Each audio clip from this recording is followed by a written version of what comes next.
नमस्ते, म पूर्व अन्तर्राष्ट्रिय भलिबल खेलाडी टिम कप्तान मानबहादुर श्रेष्ठ र आज एकदम इम्पोर्टेन्ट भिडियो बनाउँदैछु। कृपया सबैले सेयर गरेर हाम्रा सानसाना अन्डर 19 का बहिनीहरू लगायत हाम्रा कोच भलिबल सङ्घ मार्फत चाहिँ पुर्याइदिन हुनको लागि चाहिँ अनुरोध गर्दछु। यो जुन अन्तर्राष्ट्रिय मेडल हाम्रो नेपालले खेल्दै गर्दाखेरि जुनसुकै इभेन्टमा पनि नेपालबाट जुन पार्टिसिपेट गर्न जानुहुन्छ उहाँहरूले चाहिँ यदि मेडल टच भएको खण्डमा चाहिँ 15 दिनभित्र नेपाल आइसकेर चाहिँ 15 दिनभित्र चाहिँ सम्पूर्ण कागजपत्रहरू डकुमेन्टहरू चाहिँ मिलाउन हुनको लागि चाहिँ यो भिडियो बनाउँदैछु। एकदमै इम्पोर्टेन्ट छ, ध्यान दिएर सुन्नु होला।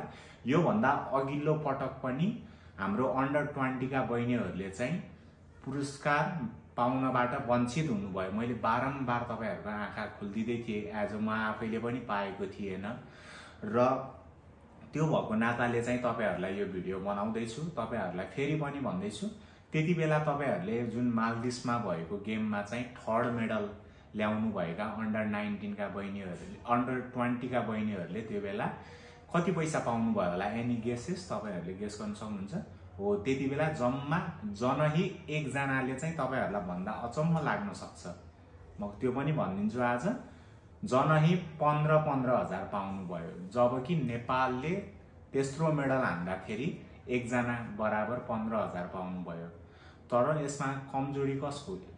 नेपाल सरकारबाट पैसा पाउँदै हुनुहुन्छ भने चाहिँ तपाईहरु बेलामै धाउनुहोस्, भलिबल सङ्घ पनि एकदमै धाइदिनुहोस् यसमा।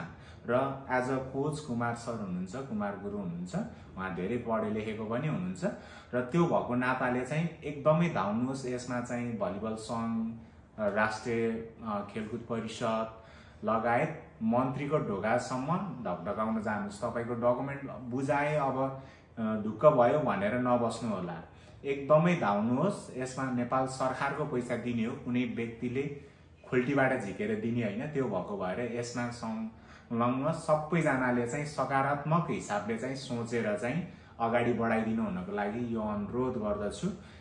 फेरि पनि भन्छु, 4-5 दिन 5-6 दिन भइसकेको छ हजुरहरू खेलेर आएको। त्यो भएको नाताले चाहिँ अब धेरै दिन बाँकी छैन। डकुमेन्टहरू एकदम पर्पल्ली राम्रोसँग बुझाउनु होला। अहिलेको हाम्रो राष्ट्रिय खेलकुद परिषदको सदस्य सचिव एकदमै पोजिटिभ सकारात्मक हुनुहुन्छ खेलकुद प्रति, उहाँले पक्कै नै बढाउनु हुनेछ भन्ने आशा लिएको छु। तपाईहरुले डकुमेन्ट सही समयमै पुर्याइदिनु हुनको लागि अनुरोध गर्दछु है त।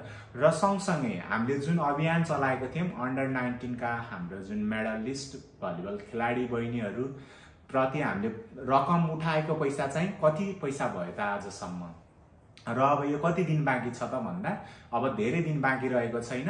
अब आउने आइतबार चाहिँ हाम्रो अन्तिम दिन रहेको छ, मात्र 3 दिन रहेको छ र 3 दिनसम्म चाहिँ कति पैसा उठ्यो भनेर तपाईहरुलाई देखाउन गइरहेको छु। र त्यसभन्दा अगाडि चाहिँ सम्पूर्ण सहयोगदाता हाम्रा भलिबल प्रेमीहरू सबै हाम्रो मेरो भगवानहरू प्रति चाहिँ तपाईहरुलाई चाहिँ 10 औँला जोडेर एकदमै धन्यवाद दिन चाहन्छु। जुन तपाईहरुले गर्नु भएको सहयोग एकदमै ठुलो सानो भन्दा पनि तपाईहरुले दिनुभएको मायाले गर्दा चाहिँ हाम्रो आउँदो भविष्यका कर्णधार बहिनीहरूको लागि चाहिँ एकदमै सकारात्मक सोच जानेछ भन्ने आशा लिएको छु। आगामी दिनहरुमा पनि तपाईहरुको सहयोग निरन्तरता रहिरहोस् भन्न चाहन्छु।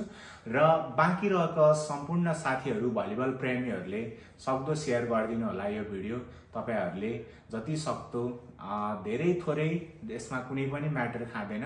आफूले सकेको जुनसुकै ठाउँबाट पनि तपाईहरुले सहयोग गर्न सक्नुहुनेछ र प्रत्यक्ष रूपमा चाहिँ तपाईहरुलाई देखाउने छु। यसमा चाहिँ कुनै पनि तलमाथि नभइकन तपाईहरुले विश्वास गरेर जुन पैसाको पठाउनु भएको छ त्यसको उचित ठाउँमा पुग्नेछ भन्ने चाहिँ ग्यारेन्टी दिन चाहन्छु। र अहिलेसम्मको पैसा चाहिँ तपाईहरुलाई मैले देखाउँछु। र अहिलेसम्मको पैसा रहेको छ नेपाली रुपैयाँ चाहिँ 68,900 यति रहेको छ है त। ल हेर्नुस्, करिब करिब चाहिँ 70,000 पुग्न लागेको छ र सम्पूर्ण फेरि एक मुष्टमा उहाँहरु सरहरू सबैलाई चाहिँ हार्दिक धन्यवाद दिन चाहन्छु। र एकजना हाम्रो सरले चाहिँ यही अस्ट्रेलियामै बस्नुहुने भलिबल खेलाडी दाजुले चाहिँ यहीँको खातामा चाहिँ $50 हालिदिनु भएको छ, त्यो पनि मैले हालिदिनेछु। र उहाँ लगायत सम्पूर्ण सहयोगी दाताहरूलाई चाहिँ फेरि पनि एकचोटि धन्यवाद दिन चाहन्छु। जहाँ हुनुहुन्छ खुसी रहनुहोस्, व्यस्त रहनुहोस्, भलिबललाई यसरी नै माया गर्दै गर्नुहोस् भन्न चाहन्छु। हस्त धन्यवाद। जय नेपाल, जय भलिबल।